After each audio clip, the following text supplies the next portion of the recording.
नमस्कार दोस्तों, क्राइम तक में आपका स्वागत है।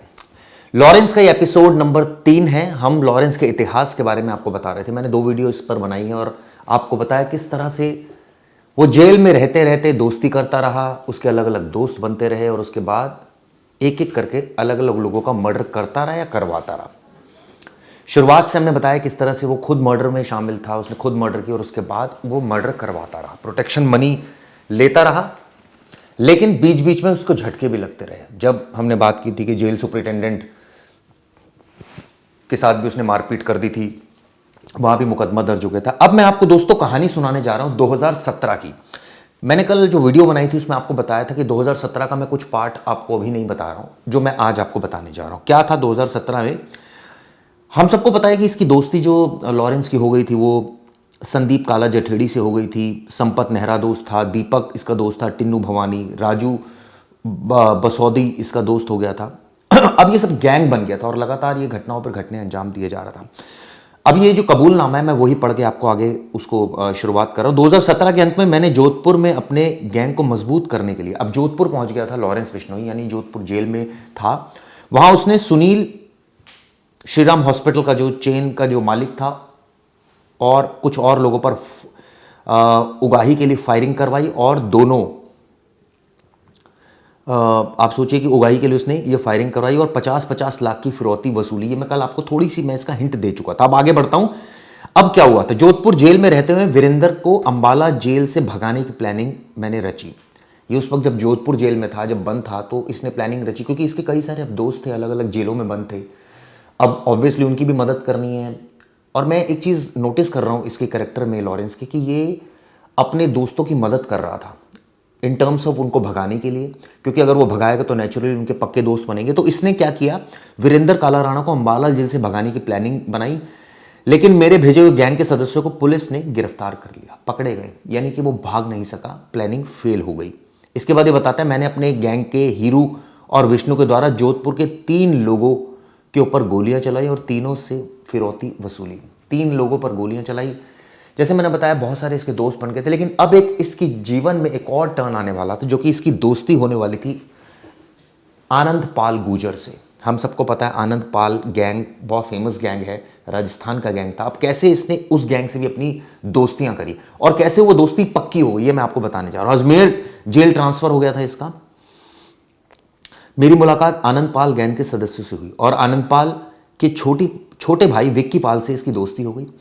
विक्की के कहने पर मैंने उसके दुश्मन सरदार की हत्या अपने गैंग के सदस्यों को भेजकर करवा दी। अब ये इसका काम क्या था लॉरेंस का, कि आपका दोस्त बन गया, जो आपके दुश्मन है उनको मरवा दिया अपने गैंग के लोगों से, तो और अच्छी दोस्ती हो गई। अब क्या हुआ कि दोनों गैंग मिलकर काम करने लगे, यानी कि अब तक पहले जग्गू भगवानपुरिया इसका दोस्त हो गया था, अब इसका जेल में दोस्त हो गया था आनंद पाल, जो कि और इसका नेटवर्क स्ट्रांग होता जा रहा था लगातार। विक्की के कहने पर मैंने उसके दुश्मन सरदार की हत्या अपने गैंग के सदस्यों को भेजकर करवा दी। इस केस में भी उसकी अरेस्टिंग हुई। दोस्तों कई सारे केसेस में लॉरेंस की अरेस्टिंग हुई है और मर्डर केसेस में जिसमें उसने हत्या की और करवाई। अब आगे बढ़ते हैं। जेल में रहने के दौरान लगातार साथियों के संपर्क में रहता था। जग्गू के दुश्मन की हत्या संपत नेहरा व गैंग के अन्य सदस्यों से रहे। अब आप सोचिए कि संपत नेहरा इसका दोस्त था। संपत नेहरा से कहा कि भाई जग्गू का जो दुश्मन है, उसका नाम था लवी देवरा, उसकी हत्या करवाई किसने? लॉरेंस ने। संपत नेहरा को कहा कि इसकी हत्या कर दो ताकि जग्गू से उसका जो वो हो, मतलब एक गठजोड़ अच्छा रहे, जग्गू उसकी बात माने, जग्गू उसके कहने पर दूसरे मर्डर करे, प्रोटेक्शन मनी ले और आधा आधा बांटे। इस तरह की जो बात सामने आ रही। जोधपुर जेल में रहने के दौरान मेरी दोस्ती हीरा से हुई, भोमाराम से हुई। मैंने फेसबुक में काफ़ी सक्रिय रहता था। ये हम सबको पता है कि लॉरेंस फेसबुक पर बहुत ज़्यादा एक्टिव रहता था और लगातार उसके कई सारे गैंग के लड़के उससे कनेक्ट होने लगे। विक्की जोधपुर नाम का भी लड़का एक फेसबुक के द्वारा इसके संपर्क में, एक लड़का था विक्की जोधपुर जिसका नाम था। ये विक्की उससे अलग था, जो आनंद पाल का भाई था विक्की पाल से अलग था। मैंने फिरौती के लिए वासुदेव ईरानी को कॉल किया। ये एक बहुत ही इंटरेस्टिंग लॉरेंस का एक किस्सा है, जिसमें उसने एक शख्स था, एक बिजनेसमैन था वासुदेव ईरानी, उसको फोन किया, उसको धमकाया, लेकिन उसने उल्टे लॉरेंस को गालियां देनी शुरू कर दी। आप सोचिए, उसको जब गालियां दी लॉरेंस को, मैंने अपने गैंग के सदस्यों से वासु की हत्या करवा दी। गैंग के सदस्यों से कुछ ही दिनों में उसकी हत्या हो गई। यानी लॉरेंस को किसी ने गाली दी तो उसकी हत्या कर दी गई, जिससे पूरे जोधपुर में मेरे गैंग का खौफ पैदा हो गया और मैंने कारोबारियों से फिरौती वसूली थी, क्योंकि मैंने कई कारोबारियों से फिरौती वसूली थी। अब आप सोचिए, ये जो काम था ये भी कारोबारी था वासुदेव ईरानी, इससे फिरौती वसूली। इससे पहले जो श्रीराम जो हॉस्पिटल का जो मालिक था उससे फिरौती वसूली, वहाँ भी 50-50 लाख की फिरौती वसूली। इसके अलावा ये भी बात सामने आई कि इसने अपने गैंग के सदस्यों के द्वारा जोधपुर के 3 लोगों पर गोलियां चलवाई और तीनों से फिरौती वसूली। यानी कि पूरे राजस्थान, जोधपुर, अजमेर, इन साइट्स पर ये बिजनेसमैन को थ्रेट कर रहा था, करवा रहा था अपने गैंग के सदस्यों के द्वारा और फिरौतियां वसूल रहा था। अब इसमें एक चीज और भी सामने आई कि इसकी मुलाकात आनंद पाल के भाई विक्की से हुई और विक्की के दुश्मनों को मारा इसने। इसके बाद इसने लवी को मारा, जो कि जग्गू भगवानपुरिया का दुश्मन था। तो इस तरह से इसने जो दूसरा गैंग था, यानी एक तरह से जग्गू भगवानपुरी और दूसरा आनंद पाल गैंग से भी इसकी नजदीकियां बढ़ती चली गई। अब आगे बढ़ते हैं। मैंने फिरौती के लिए वासुदेव को कॉल किया और यहां भी पूरे जोधपुर में एकदम गैंग का खौफ हो गया, क्योंकि जोधपुर में अभी तक आनंद पाल गुर्जर का राज था, लेकिन अब लॉरेंस का इसमें राज शुरू हो गया, क्योंकि लॉरेंस ने दोस्ती गांठ ली। और यही बात शायद एनआईए की चार्जशीट भी कहती है कि इसने जो दूसरे गैंग से दोस्ती करनी शुरू कर दी, उनके काम करने शुरू कर दिए, उनके लिए काम करने शुरू कर दिए, तो नेचुरली दोस्ती बढ़ गई। मैंने फरीदकोट जेल, अब आप सोचिए ये अजमेर जेल की जब कहानी थी, जब इसकी आनंद पाल के भाई से मुलाकात हुई थी, इससे पहले जोधपुर जेल की कहानी थी, अब आ गए फरीदकोट जेल में। पंचकुला के एक फाइनेंसर से फिरौती वसूलने के लिए गोली चलवाई, हर जगह चलवाई, मैंने चलवाई, किसी के कहने पर गोलियां चलवा दी और फिरौती वसूल की। इस वारदात में मेरे ऊपर मुकदमा और मेरी गिरफ्तारी भी हुई। इसमें भी पुलिस ने उसके खिलाफ मुकदमा किया और इसको अरेस्ट किया। यानी कि कई सारे मुकदमे, जो हम 84 मुकदमों की बात कर रहे हैं लॉरेंस के खिलाफ, जो अलग अलग थानों में दर्ज है, वो कुछ इसी तरह के हैं। अब आप सुनिए, ये मैं क्यों वासुदेव ईरानी का यहां जिक्र कर रहा हूं, क्योंकि यही वो शख्स था जिसकी अब इसमें आ गया है कि मर्डर केस में गिरफ्तार करके इसको जोधपुर लाया गया था, क्योंकि जोधपुर का वो व्यापारी था जिसका इसने मर्डर कर दिया था, जहां पर मुझे कोर्ट में पेश किया गया। जो कोर्ट से बाहर निकलते वक्त अब सबसे बड़ा ट्विस्ट जो आया था, जो मैंने वीडियो में आपको कहा था कि मैं ये कहानी आपको बाद में सुनाऊंगा, मैंने अब सुना दिया आपको, लेकिन जो ट्विस्ट हम सीधा सलमान खान पर जंप कर गए थे, वहां से बात शुरू हो रही है कि सलमान खान से इसकी मुलाकात होती है 2017 में पहली बार। आमना सामना होता है, काले हिरण का इसने शिकार किया था, कोर्ट से उसे सजा नहीं मिल रही थी। मैंने सिर्फ मीडिया में आने के लिए, ध्यान से सुनिएगा, जो लॉरेंस ने कहा है कि मैंने मीडिया में आने के लिए और विश्नोई समाज में मेरा नाम के लिए ये सब कुछ किया ताकि नाम हो जाए। सलमान खान को धमकी देने के केस में मुझे अरेस्ट किया गया, इसके बाद जोधपुर जेल में मुझे भेज दिया गया। ये जो बात कही है लॉरेंस ने कही, यानी पहली बार उसकी मुलाकात सलमान खान से 2017 में हुई थी और कुछ इसी तरह से हुई थी जैसे मैंने आपको जिक्र किया। इसके बाद सुनिए क्या कहानी है, बड़ी इंटरेस्टिंग कहानी है। एक बार मैं इसको और अपने दर्शकों के लिए रिपीट कर देता हूं ताकि कोई कंफ्यूजन ना रहे। इसने दरअसल जो अपना बेस बना लिया था, वो बना लिया था 2017 के अंत में राजस्थान साइड में, जहां जोधपुर में अपने गैंग को इसने मजबूत किया, एक डॉक्टर का किडनैप किया, उगाही की, उस फायरिंग की और 50-50 लाख वहां से वसूले। उसमें भी अरेस्टिंग हुई, रिमांड पर जोधपुर लाया गया। जोधपुर जेल में रहते हुए वीरेंद्र काला को इसने भगाने की कोशिश की अंबाला जेल से, लेकिन इसके पकड़े गए। फिर इसने जोधपुर रहते रहते 3 लोगों के ऊपर फायरिंग करवाई, वहां से भी वसूली की। इसके बाद ये अजमेर जेल में शिफ्ट हो गया, जहां इसकी विक्की पाल से मुलाकात होती है, उसके दुश्मन को मार दिया, यानी कि जो विक्की पाल का दुश्मन था सरदार, उसको मार दिया। इसके बाद इसने जेल में रहते रहते ही जग्गू के एक दुश्मन को मार दिया, लवी को। अब जोधपुर जेल में इसकी और लोगों से मुलाकात होनी शुरू होगी। वासुदेव ईरानी को इसने धमका दिया, उसने गाली दी तो उसको मरवा दिया। अब जब उसको मरवाया तो इसको कोर्ट में जब पेश किया गया, तब इसकी सलमान खान से आमना सामना हुआ और इस तरह से इसने सलमान खान को धमकी दी। अब आगे आ जाता हूं, जो कि ये जो डिस्क्लोजर स्टेटमेंट है इसका पेज है।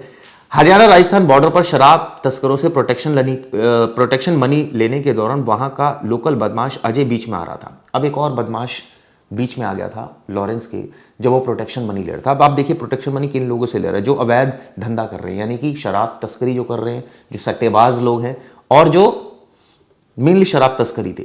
अजय एक आ गया था, अब वो अपना हिस्सा मांग रहा होगा, इन दोनों की टसल हुई आपस में। अजय पर कुछ मुकदमे भी चल रहे थे तथा वह जेल में था। मेरे निर्देश पर अब क्या हुआ, संपत नेहरा ने, जो कि इसका साथी था, अक्षय पहलवान ने और अन्य सदस्यों ने अजय की हत्या कोर्ट में पेशी के दौरान कर दी। जब वो कोर्ट में उसको पेश किया जा रहा था तब उसका मर्डर कर दिया लॉरेंस के कहने पर संपत नेहरा और उसके दूसरे दोस्तों ने। यानी कि आप देखिए दोस्ती यारी में ये लोग क्या क्या कर रहे हैं। किसी गैंग से अपनी दोस्ती बढ़ानी है तो पहले उसके दुश्मन को मारो ताकि वो विश्वास जीते, फिर उसके गैंग में शामिल हो जाओ, फिर वो आपके लिए ऑब्वियसली जब आप उसका काम करेंगे तो वो आपका भी काम करेगा, आपकी मदद करेगा। तो इस तरह की मॉडस ऑपरेंडी थी लॉरेंस की। कई बार हो सकता है इसमें धोखा भी मिले कि आप उसके दुश्मन को मार दो, लेकिन उसके बावजूद जो शख्स है, यानी कि मान लीजिए अगर विक्की की बात करूं मैं, आनंद पाल के भाई की, वो आपकी मदद ना करें। तो वेस्टेड इंटरेस्ट वाली बात थी, लेकिन ज़्यादातर केसेस में मदद हो रही थी। अब आइए आगे बढ़ते हैं। यानी कि अब अजय की भी हत्या हो गई थी। अजय जाटपुरिया उसका नाम था। आगे बढ़ता हूँ। गंगानगर में भी मैंने अपने गैंग को मजबूत करने के लिए फिरौती मांगी, जहां पर लोकल बदमाश जॉर्डन बीच में आ रहा था। अब एक जॉर्डन नाम का बदमाश था, वो आ रहा था बीच में, जिसकी हत्या मैंने अपने गैंग के सदस्यों से करवा दी। आपने देखा बहुत सारे केसेस में इसने अपने दुश्मनों को अपने गैंग के सदस्यों से मरवा दिया, खुद नहीं मारा। जिसके बाद गंगानगर में मेरी गैंग काफ़ी मजबूत हो गया और मैंने शराब व नशे के तस्करों से प्रोटेक्शन मनी लेना शुरू कर दिया। जैसे मैंने कहा था, अब प्रोटेक्शन मनी किन किन से लॉरेंस ले रहा था? शराब के तस्करों से ले रहा था, ड्रग्स का जो धंधा कर रहे थे उन लोगों से ले रहा था, क्योंकि ये इनकी नॉलेज में थे कि कौन कौन से लोग ड्रग्स का धंधा कर रहे हैं। और कहीं ना कहीं जो बीच में आ रहा था उसका मर्डर करवाता जा रहा था। अपने दोस्तों को जेल से छुड़वाने की इसने प्लानिंग करता जा रहा था। जैसे अंबाला जेल से छुड़वाने की प्लानिंग की, हालांकि वो उसमें पकड़े गए इसके साथी। इसके अलावा जो अपने दोस्त थे उनके दुश्मनों को मारता जा रहा था, और प्रोटेक्शन मनी साथ साथ व्यापारियों को धमकाता जा रहा था, और साथ साथ प्रोटेक्शन मनी जो जिनसे लेनी होती थी, जो बीच में आ रहा था उनका भी मर्डर करता जा रहा था जो बदमाश। तो ये सारी एक साथ बहुत सारे काम लॉरेंस उस वक्त कर रहा था। 2017 की मैं आपको बात बता रहा हूं। इसके बाद 2018 आता है। संपत नेहरा को पुलिस ने पकड़ लिया। ये एक बहुत बड़ा झटका लगा। वीरेंद्र काला जेल से बाहर जमानत पर आ गया था। मैंने वीरेंद्र काला और राजकुमार बसौदी को आपस में मिलवाया और आगे गैंग को चलाने के निर्देश दिए। अब ये सबसे बड़ा ये था कि भाई अब गैंग को चलाना है। कुछ लोग गैंग के जेल में चले गए हैं, तो कैसे गैंग चलेगा? जब जो बदमाश बाहर हैं वो आपस में मिलेंगे, और ये काम लॉरेंस ने करवाया। जब पुलिस ने पकड़ लिया तो संपत नेहरा चला गया, तो गैंग की एक कड़ी कमज़ोर हो गई थी। लेकिन वीरेंद्र का उर्फ काला राणा जेल से बाहर जमानत पर आ गया था, और राजकुमार बसोदी को आपस में मिलवा दिया गैंग चलाने का। मैंने जेल के अंदर से लगातार सभी गैंग मेंबर्स के संपर्क में बना रहता था। आप सोचिए, हमेशा हर गैंग के मेंबर से बना रहता था, यानी कितना ज़्यादा फ़ोन का इस्तेमाल करता था। और 2017 की ये तो बात 18 की बात हो रही है। उस वक्त तो मीडिया बहुत ज़्यादा हालांकि हाईलाइट करता था चीज़ों को, लेकिन इस तरह से नहीं निकलती। आप सोचिए, वो लगातार ही बात कर रहा है अपने गैंग के सदस्यों से। उसने मतलब बीच में ऑन एंड ऑफ कभी छोड़ा नहीं होगा फ़ोन, मुझे ऐसा लगता है। आगे बढ़िए।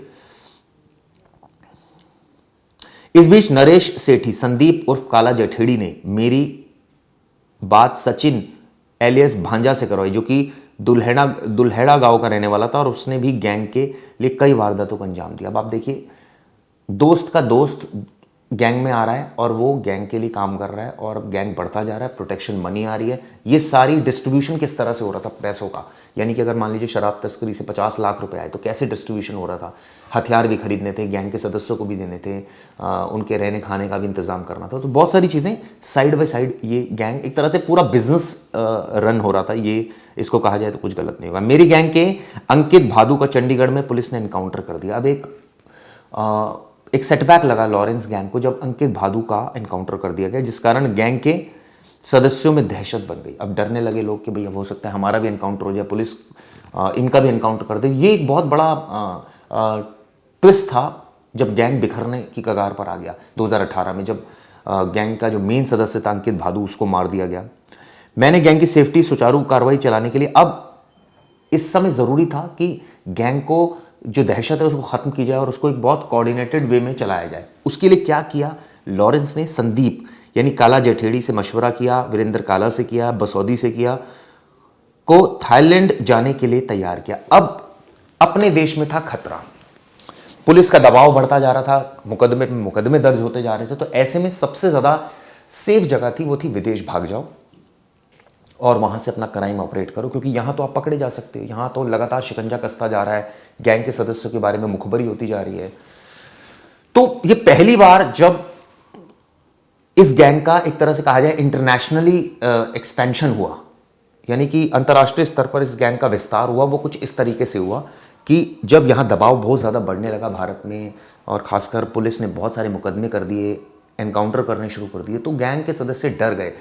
गैंग के लोग डर गए, तो इन्होंने यही सोचा कि अब क्यों ना बाहर जाके शिफ्ट हो जाए। तो लॉरेंस ने पहली बार 3 जो गैंगस्टर्स जो उसके खासम खास थे, यानी वीरेंद्र उर्फ काला राणा और काला जेठेड़ी और राजकुमार उर्फ राजू बसौदी, इन तीनों को थाईलैंड भेजने के लिए तैयार किया। मैंने निर्देश दिया कि गैंग के मुख्य सदस्य राजू बसौदी वो थाईलैंड में रहेगा और वो सबसे संपर्क में रहेगा। ये डिसाइड हुआ। अब क्यों राजू बसौदी को चुना गया, ये भी एक बड़ी विचित्र कहानी हो सकती है इसके पीछे। शायद उनको लगा होगा वो चीज़ें अच्छी तरह टैकल कर लेगा और बहुत सारे फैक्टर्स रहे होंगे। राजू बसौदी ही एक ऐसा सदस्य को दूसरे सदस्य से वीडियो कॉल के द्वारा कनेक्ट करवाएगा। अब क्या था कि सबसे बड़ा ये था कि भाई आप वहाँ रह रहे तो आप एक दूसरे से बात कैसे करेंगे। तो ये एक जिम्मेदारी दी गई राजू बसौदी को कि वो गैंग के जिसको भी जिससे बात करनी होगी वही करवाएगा बात, यानी कि वो वॉइस कॉल से करवाएगा, वट एवर टेक्नोलॉजी, यानी टेक्नोलॉजी में वो ठीक रहा होगा शायद, इसलिए उसको चुना गया। गैंग के कोई भी मुख्य सदस्य आपस में बात नहीं करेंगे, एक तो ये बात तय की गई। आप देखिए कितना शातिरपना दिमाग था कि कोई आपस में बात नहीं करेगा, क्योंकि बात अगर होती है तो वो कॉल ट्रेस भी हो सकती है, पता लग सकता है कि आप लोग कहाँ हैं। तो एक तो कोई एक दूसरे से बात नहीं करेगा। दूसरा, किसी के थ्रू बात होगी, अगर होगी तो। जैसे यूजुअली ये एक अच्छा स्टाइल है, मतलब ये अपराधियों का एक स्टाइल होता है कि वो कभी भी अगर किसी के पास कोई मैसेज पहुंचाना होता है तो शायद डायरेक्टली बात नहीं करते, वो इस तरह से इनडायरेक्टली किसी के थ्रू बात करते हैं।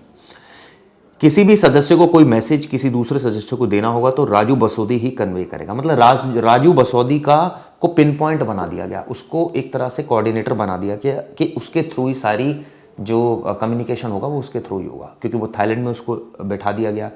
वहाँ उसकी जिम्मेदारी लगा दी गई कि भाई अगर मान लीजिए किसी को लॉरेंस से बात करनी है, किसी को या काला जेठेड़ी से बात करनी है, या फ़र्ज़ कीजिए वीरेंद्र काला राणा से बात करनी है, तो किस तरह से बात होगी, ये जो है ये इस तरह से इन्होंने जो पिन पॉइंट पर्सन बनाया राजू बसौदी को है, जिससे वह कभी भी पुलिस की गिरफ्त में ना आ सके। मैंने वीरेंद्र काला राणा राजकुमार के लिए नकली पासपोर्ट का इंतजाम करके भेज दिया था। दोनों को इसने थाईलैंड भेजा, यानी वीरेंद्र भी गया थाईलैंड उर्फ काला राणा और बसौदी भी गया थाईलैंड। ये जानकारी निकला। गैंग के किसी भी सदस्य का कोई भी काम होता था तो वह काला राणा और राजू बसौदी से संपर्क, उसके बाद काला और राजू अपने दूसरे फ़ोन से किसी दूसरे गैंग मेंबर से बात करवा देते थे। अब आप सोचिए कि राजू बसौदी और वीरेंद्र काला, क्योंकि दोनों ही विदेश में थे, थाईलैंड में थे, अब ऐसे में किसी को अगर बात करनी होती थी तो वो उसके थ्रू बात करते। मान लीजिए किसी को लॉरेंस से बात करनी है तो वो पहले फ़ोन करेगा राजू बसौदी को, या वो पहले फ़ोन करेगा वीरेंद्र काला राणा को, वो उसके मार्फत लॉरेंस से बात कराएगा। या कई बार ऐसा भी होता था कि किसी और को बात करनी है, तो मतलब माध्यम वही था। चंडीगढ़ में हमारे ऑपोजिट गैंग के सदस्य हमारी गैंग की प्रोटेक्शन मनी ले रहे थे, जिस कारण मेरी गैंग को पैसों का नुकसान होता। शराब कारोबारी व्यापारी हमें नहीं दे रहे थे। अब कहानी ये होने लग गई, चूंकि धीरे धीरे जब दबदबा कम होता है तो नेचुरली लोगों में डर कम होता है, और फिर जब डर कम होता है तो नेचुरली वो प्रोटेक्शन मनी नहीं देते, क्योंकि उनको लगता है कि अब तो गैंग खत्म हो गया, अब तो इनका जो मेन, क्योंकि जब अंकित भादु का चंडीगढ़ में एनकाउंटर कर दिया गया था तब ये गैंग काफ़ी वीक हो गया था, इस तरह की जानकारी निकल कर आई है।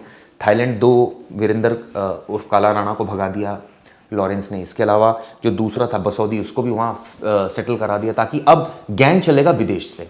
तो क्यों गैंग को विदेश में भेजना पड़ा, सदस्यों को क्यों विदेश में भेजना पड़ा, दरअसल ये एक वजह थी, क्योंकि यहाँ बहुत प्रेशर पड़ रहा था गैंग के सदस्यों पर। और जो पिन पॉइंट पर्सन रखा गया वो रखा गया राजू बसौदी की, ये इसी के थ्रू बात होगी जो होगी और उसके आगे बात बढ़ेगी। इससे पहले दोस्तों ऑलमोस्ट ये मैंने आपको बता दिया है क्या क्या इस पूरे मामले में हुआ।